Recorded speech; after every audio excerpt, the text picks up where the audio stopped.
Roh Kudus dalam kehidupan orang beriman. Roh Kudus adalah pribadi ketiga dari Allah Tritunggal, Bapa, Putra, dan Roh Kudus. Kehadiran Roh Kudus bukan hanya simbolik, tetapi nyata dan aktif dalam kehidupan umat Kristiani sejak zaman para rasul hingga sekarang. Ia diutus oleh Allah untuk mendampingi, membimbingi, dan menguatkan orang beriman agar mampu hidup sesuai dengan kehendak Allah. 1. Menyempurnakan karya keselamatan Yesus. Setelah kebangkitan dan kenaikan Yesus ke surga, Roh Kudus diutus untuk menyempurnakan karya keselamatan yang telah dimulai oleh Yesus. Tugas ini tidak berhenti di zaman para rasul, tetapi terus berlangsung dalam kehidupan gereja dan umat hingga saat ini. Roh Kudus membuat karya penyelamatan Yesus terus hidup dalam hati manusia.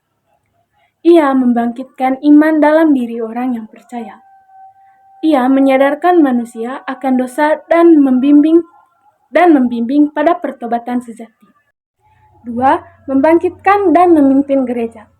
Pada hari Pentakosta, Roh Kudus turun atas para rasul dan menjadikan mereka berani mewartakan Injil ke seluruh dunia. Inilah awal mula lahirnya gereja.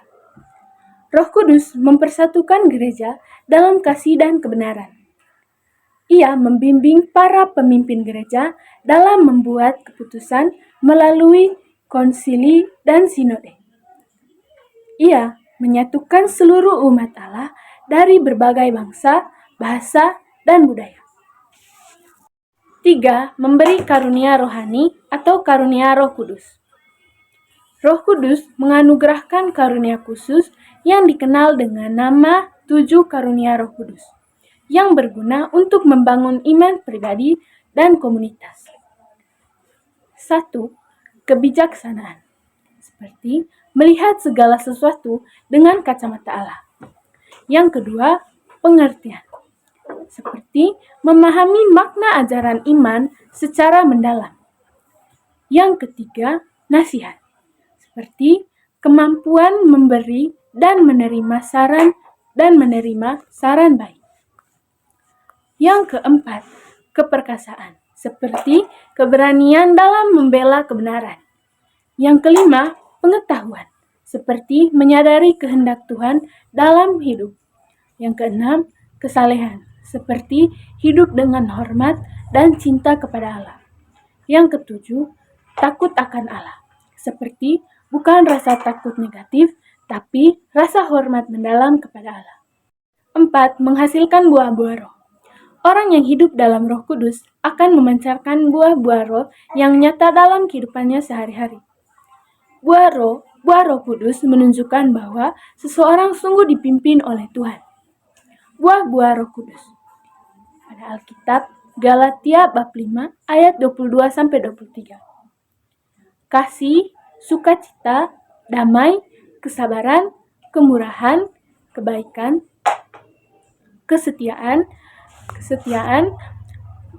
kelemah lembutan, penguasaan diri. Buah-buah ini menjadi tanda kehidupan rohani yang sehat dan dewasa. 5. Membimbing dalam doa dan penghayatan iman. Roh Kudus membantu umat dalam berdoa dan berelasi dengan Allah.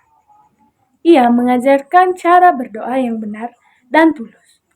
Ia menguatkan hati yang lemah dan membantu dalam kelemahan kita. Dalam Roma bab 8 ayat 26 dikatakan bahwa Roh Kudus berdoa untuk kita dengan keluhan-keluhan yang tak terucap. 6. Menyucikan dan memperbaharui hidup. Roh Kudus memiliki kuasa untuk menyucikan manusia dari dosa dan memperbaharui hidup agar lebih serupa dengan Kristus. Ia mendorong pertobatan dan kelahiran baru dalam sakramen baptis. Ia bekerja dalam sakramen penguatan atau krisma, memberi kekuatan dan kedewasaan rohani. Ia menolong dalam perjuangan melawan godaan dan kejahatan. 7. Mengilhami dan memampukan untuk bersaksi. Roh Kudus memberi keberanian untuk bersaksi tentang iman di tengah masyarakat. Ia mendorong orang-orang untuk menjadi saksi Kristus lewat tindakan nyata, bukan hanya kata-kata. Ia menguatkan para martir dan pewarta Injil dalam sejarah gereja. Kesimpulan, Roh Kudus bukan hanya kekuatan ilahi yang abstrak, melainkan pribadi yang hidup dan aktif dan membimbing, menguatkan, dan menyertai setiap orang beriman. Melalui karunia dan buahnya, Roh Kudus menuntun umat untuk semakin dekat kepada Allah dan hidup sesuai dengan kehendak-Nya.